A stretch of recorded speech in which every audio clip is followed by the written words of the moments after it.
Assalamualaikum warahmatullahi wabarakatuh. Waalaikumsalam Waalaikumsalam warahmatullahi wabarakatuh. Kami dari kelompok 2 ingin mempresentasikan tentang inferensi logika. Anggotanya ada pertama saya sendiri, Siska Erika Dewi.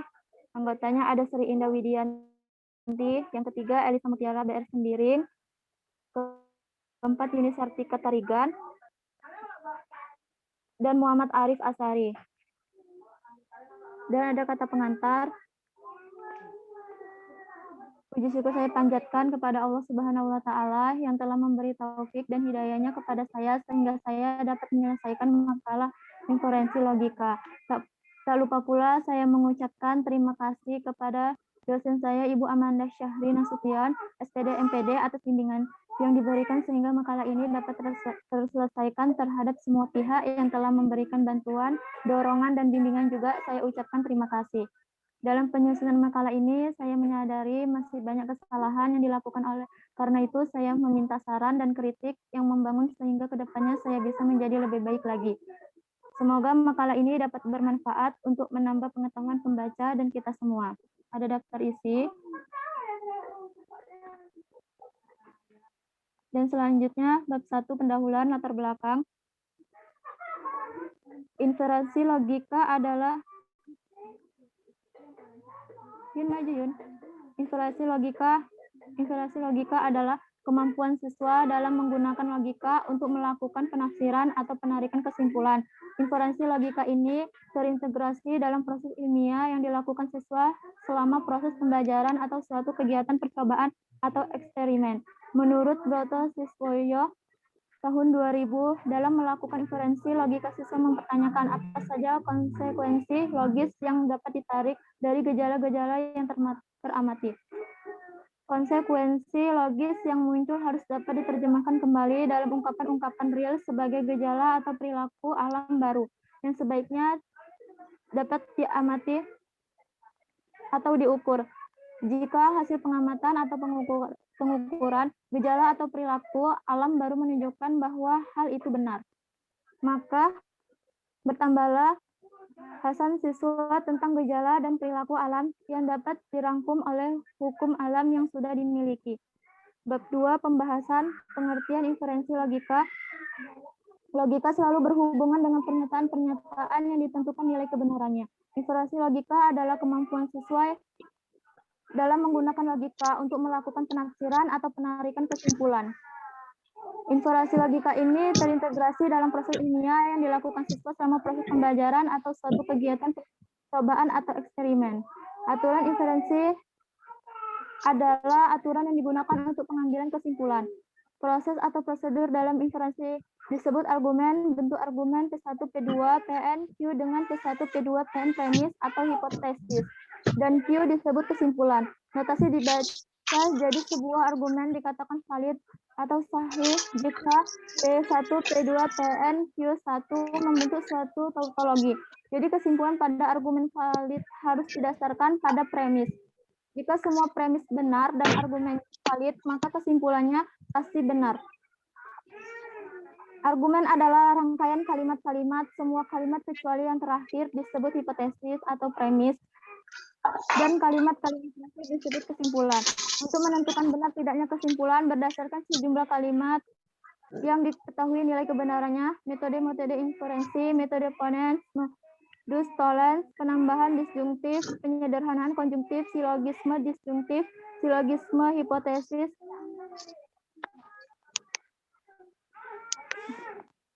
Yun mati Yun. Bentar.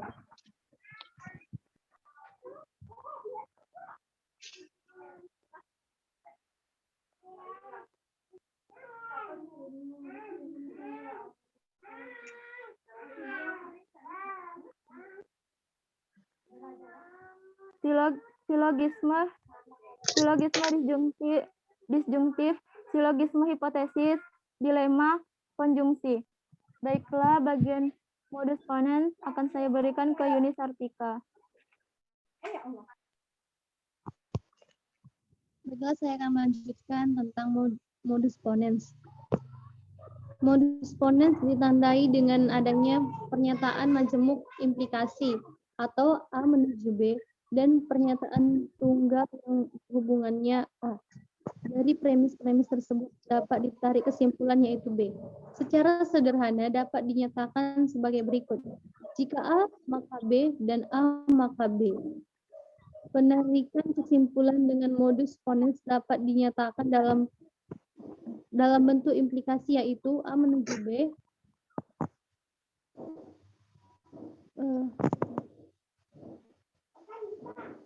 A menuju B. Modus ponens disajikan dalam susunan sebagai berikut.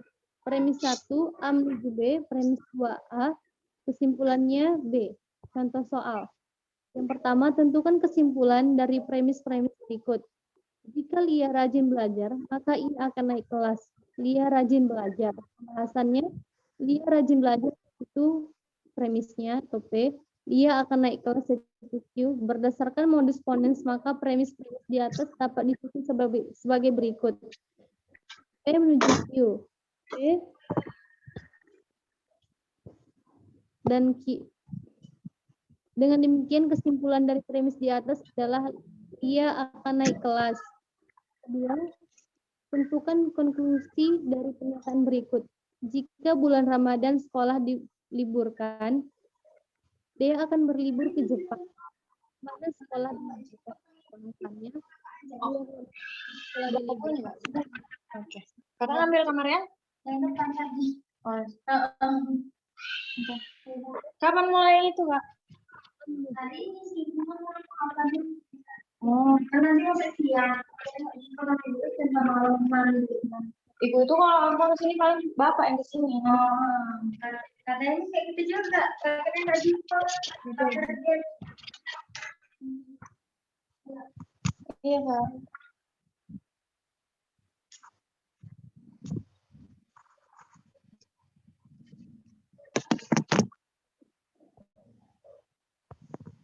Bawahnya Sri.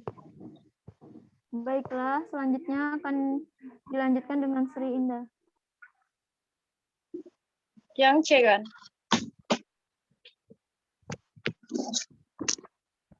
Ya kan, Yun? Yuni? Iya. Yang C. Modus tollens. Jika diketahui premis-premis A, B, dan min B, maka dapat ditarik kesimpulan yaitu A yang artinya jika A, maka B, dan ingkaran B, maka ingkaran A. Modus tollens disebut juga kaidah penolakan akibat. Modus tollens disajikan dalam susunan sebagai berikut. Premis 1, A ke B. Premis 2, B. Kesimpulan, titik 3, A. Sama seperti kaidah silogisme dan modus ponens, kita dapat melakukan pemisahan untuk mempermudah penarikan kesimpulan. Agar lebih jelas, berikut contoh soal menarik kesimpulan dengan modus tollens. Contoh soal, tentukan kesimpulan dari premis berikut. Jika hari tidak hujan, maka kami akan pergi ke taman. Kami tidak akan pergi ke taman. Pembahasannya, hari ini tidak hujan. Titik 2, P. Kami akan pergi ke taman. Titik 2, Q. Kami tidak akan pergi ke taman.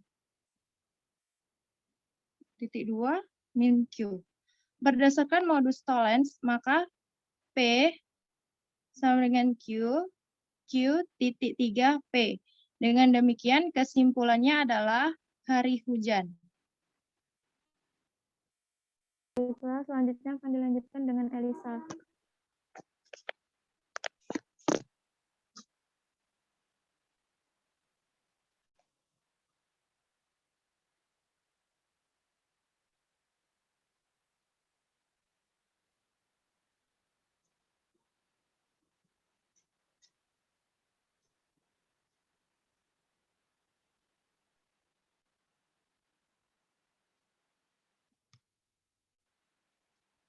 Sepertinya Elisa terkendala jaringan.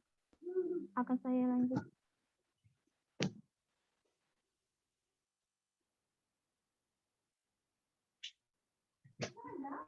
Penambahan disjungtif. Inferensi penambahan disjungtif didasarkan atas fakta bahwa suatu kalimat dapat digeneralisasikan dengan penghubung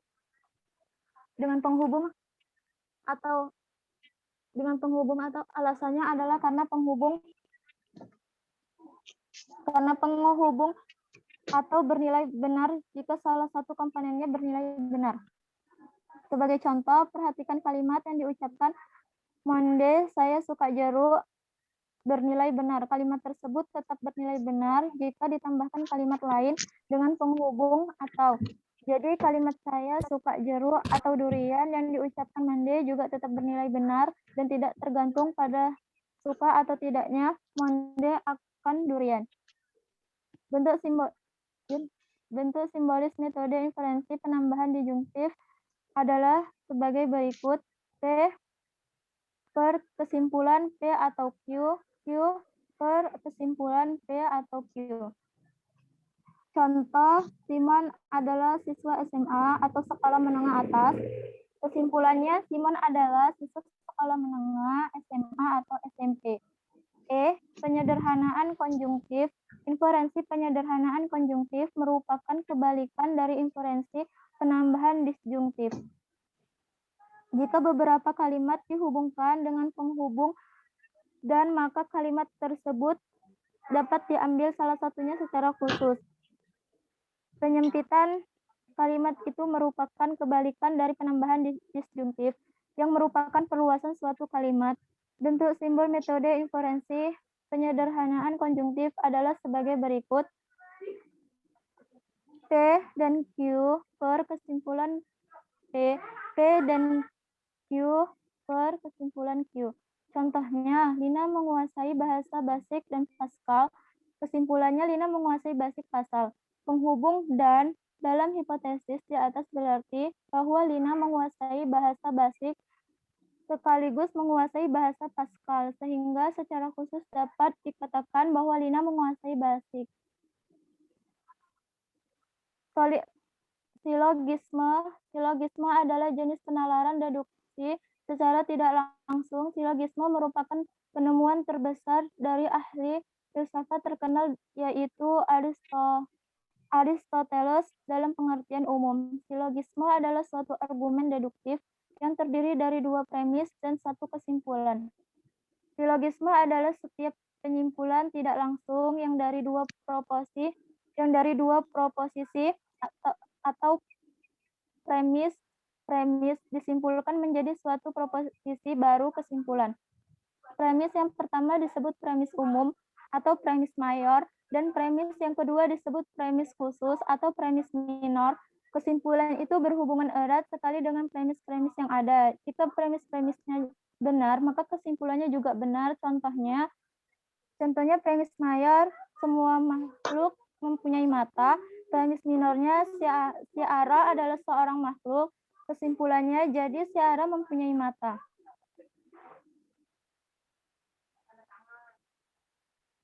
Baiklah, selanjutnya akan saya berikan ke Sri Indah Widianti. F. Silogisme disjungtif. Silogisme disjungtif yaitu silogisme yang premis mayornya yaitu keputusan disjungtif, sedangkan premis minornya bersifat kategorik yang mengakui atau mengingkari salah satu alternatif yang dinamakan oleh premis mayor. Seperti pada silogisme hipotetik, istilah premis mayor dan premis minor yaitu secara analog, bukan yang semestinya. Silogisme ini berada dua jenis, yaitu silogisme disjungtif dalam guna sempit. Silogisme disjungtif dalam guna sempit berfaedah mayornya mempunyai alternatif kontraktif. Contoh, Harry jujur atau bohong, premis 1. Ternyata Harry bohong, premis 2. Ia tidak jujur atau konklusi. Yang kedua, Silogisme disjungtif dalam guna luas. Silogisme disjungtif dalam guna luas berfaedah premis mayornya mempunyai alternatif bukan kontradiktif. Contoh, Hasan di rumah atau di pasar. Premis 1, ternyata tidak di rumah. Premis 2, Hasan di pasar. Konklusi. Hukum-hukum silogisme disjungtif yaitu silogisme disjungtif dalam guna sempit, konklusi yang dihasilkan selalu aci apabila prosedur penyimpulannya valid. Contoh, Hasan berbaju putih atau tidak putih. Ternyata Hasan berbaju putih. Hasan tidak berbaju putih. Silogisme disjungtif dalam guna luas, kebenaran konklusinya yaitu 1. Jika premis minor mengakui salah satu alternatif, karena itu konklusinya sah atau benar.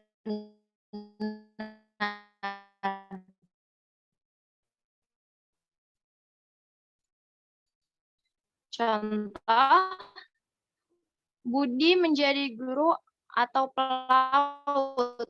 Budi yaitu guru. Karena itu Budi bukan pelaut. 1. Jika itu konklusinya tidak sah atau salah.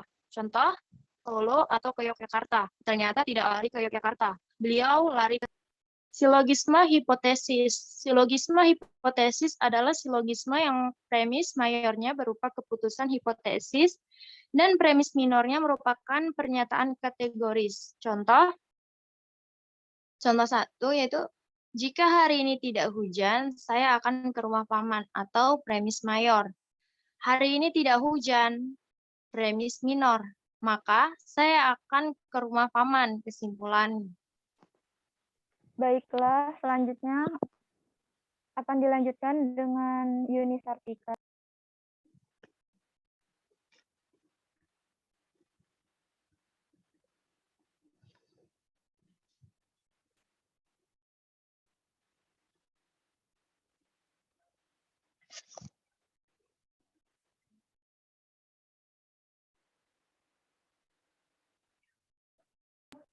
Baiklah, selanjutnya akan dilanjutkan dengan Yuni Sartika. Saya akan melanjutkan tentang dilema. Dilema adalah penarikan kesimpulan jika diketahui P atau Q, dan P jika R, dan Q jika R, maka kesimpulannya adalah R. Contoh kalimatnya, yang P, Rizky ulang tahun. Itu kemarin Bambang juara LKS nasional. Yang R, saya akan makan bakso. P atau Q, hari ini Rizky ulang tahun atau kemarin Bambang juara LKS nasional. P jika R, jika hari ini Rizky ulang tahun, maka saya akan ditraktir makan bakso. Q jika R, jika kemarin Bambang juara LKS nasional, saya akan ditraktir makan bakso. Kesimpulannya, R sama dengan saya akan ditraktir makan bakso. Tabel kebenaran dilema.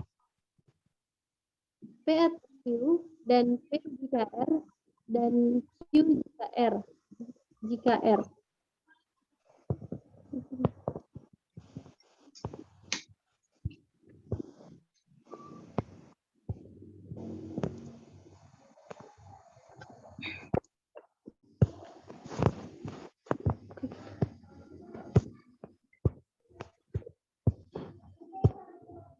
Tabel kebenaran dilema pada layar. Yang P, T, jika P, sering nggak nampak.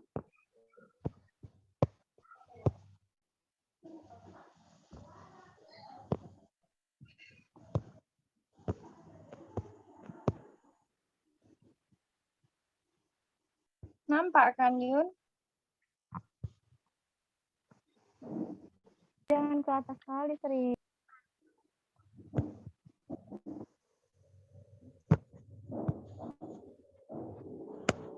Udah.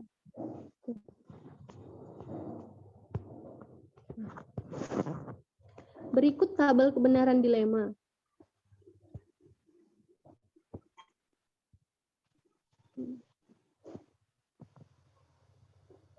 Jika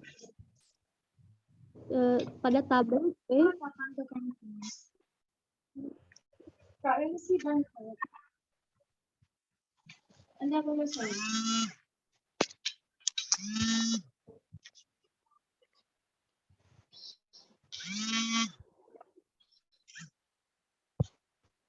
Bentar ya, maaf ya keputus ya. Bentar.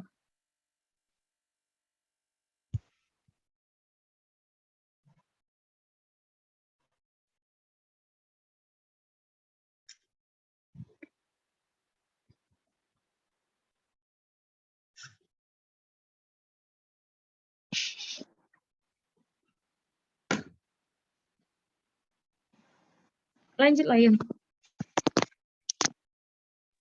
berikut tabel kebenaran dilema. P sama dengan T, Q sama dengan T, R sama dengan T. Maka P atau Q hasilnya T. Dan P jika R hasilnya T, P atau Q dan P jika Q maka hasilnya T. Q jika R hasilnya T. P atau Q dan P jika Q dan Q jika R maka hasilnya T. P atau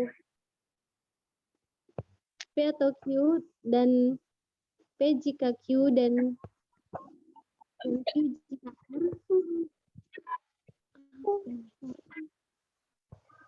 maka hasilnya T. Begitulah seterusnya. Selanjutnya penutup. Baiklah, akan saya lanjutkan. Kesimpulan, logika selalu berhubungan dengan pernyataan yang ditentukan nilai kebenarannya. Seringkali diinginkan untuk menentukan benar tidaknya kesimpulan berdasarkan sejumlah kalimat yang diketahui nilai kebenarannya. Argumen adalah kumpulan kalimat yang terdiri atas satu atau lebih kalimat premis atau hipotesa dan suatu kalimat konklusi atau kesimpulan. Inferensi penarikan kesimpulan melibatkan pernyataan tunggal atau pernyataan majemuk yang saling berelasi. Pernyataan-pernyataan tersebut telah diketahui nilai kebenarannya. Contohnya, semua manusia bisa mati. Samsul adalah manusia. Samsul bisa mati. Premis, himpunan pernyataan tunggal atau majemuk yang ditentukan atau diketahui. Konklusi, pernyataan tunggal atau pernyataan majemuk yang diturunkan dari premis argumen. Kumpulan dari premis-premis beserta satu buah konklusi yang diturunkan dari premis-premis tersebut. Menggunakan logika matematika dalam pemecahan masalah yang berkaitan dengan pernyataan majemuk dan pernyataan berkuantas, kompetensi dasar memahami pernyataan dalam matematika dan ingkaran atau negasinya, menentukan nilai kebenaran dari suatu pernyataan majemuk dan pernyataan berkuantas, merumuskan pernyataan yang setara dengan pernyataan majemuk atau pernyataan berkuantas yang diberikan menggunakan prinsip logika matematika yang berkaitan dengan pernyataan majemuk dan pernyataan berkuantar dalam penarikan kesimpulan dan pemecahan masalah. Inferensi logika merupakan proses abstrak yang terjadi di dalam pikiran atau otak. Inferensi logika yang terdiri akan dipengaruhi oleh pengetahuan, kepercayaan, pikiran, dan perasaan. Dalam hal ini, Carlson 2005 menyatakan bahwa suatu masalah timbul bisa tahu, percaya, pikir, dan rasa secara konsisten. Digunakan keterhubungan pada suatu proses inferensi logika. Terdapat beberapa perbedaan substansif yang dirasakan antara pengetahuan, kepercayaan, pikiran, dan perasaan. Dapat dikatakan bahwa inferensi logika adalah ekspresi ide-ide atau penggabungan kembali setiap ekspresi. Dalam hal kepercayaan sebelumnya dengan suatu kenyataan baru selanjutnya tidak dapat dihindari akan mengubah seluruh kepercayaan. Hal ini akan dipegang kuat untuk setiap prediksi ke depan sebagai sebuah keyakinan, bahkan bila hal itu salah. Saran, kami sadar dalam pembuatan makalah ini masih sangat jauh dari kesempurnaan, baik dalam penulisan dan kata-kata yang ada di dalam makalah ini. Kami berharap para pembaca dapat memahami dan mengerti semua pembahasan gagasan yang kami paparkan dalam makalah ini. Selain itu, kritik dan saran kami perlukan untuk membangun dalam pembuatan makalah kami untuk kedepannya. Demikian makalah yang saya buat, semoga dapat bermanfaat bagi kita semua. Sekian presentasi dari kelompok 2. Saya ucapkan terima kasih. Assalamualaikum warahmatullahi wabarakatuh. Waalaikumsalam. Warahmatullahi wabarakatuh. Ada yang ingin bertanya dari kelompok lain? Ini persilakan.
Yang ingin bertanya?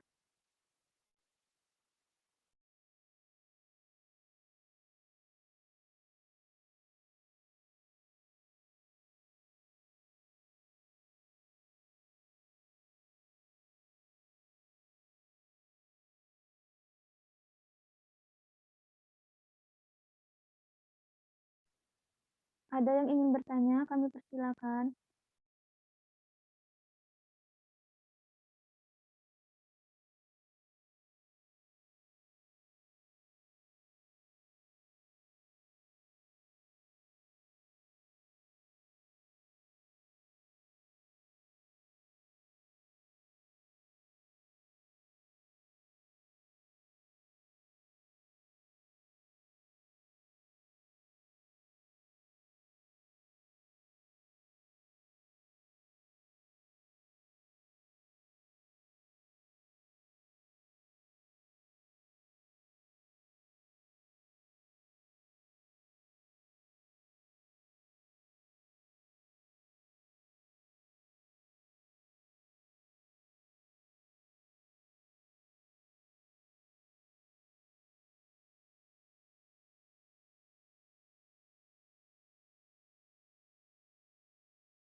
Ada yang ingin bertanya?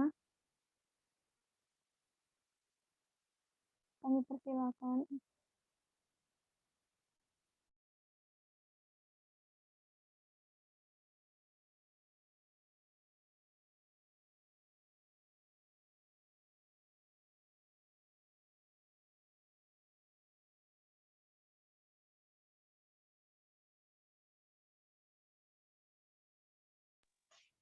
Assalamualaikum warahmatullahi wabarakatuh. Waalaikumsalam warahmatullahi wabarakatuh. Saya Nurbaita Tipiani Pulungan dari kelompok 4 ingin bertanya pada kelompok 2. Apakah bedanya silogisme disjungtif dan silogisme hipotesis? Dan kalau bisa, berikan contohnya agar lebih jelas. Terima kasih.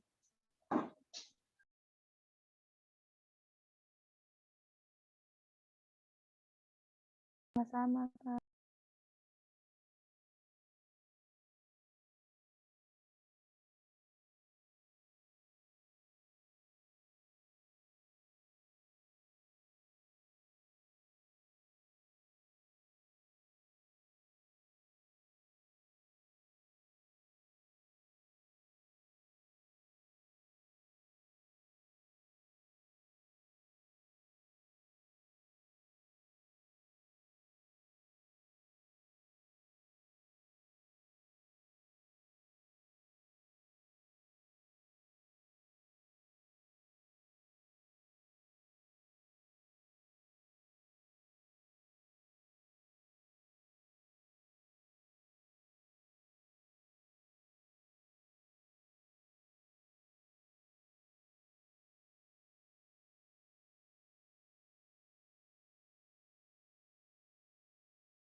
Tadi kakak tanya perbedaan silogisme disjungtif sama hipotesis, Kak. Iya, Siska. Kalau bisa, berikan contohnya ya, biar nampak dia bedanya.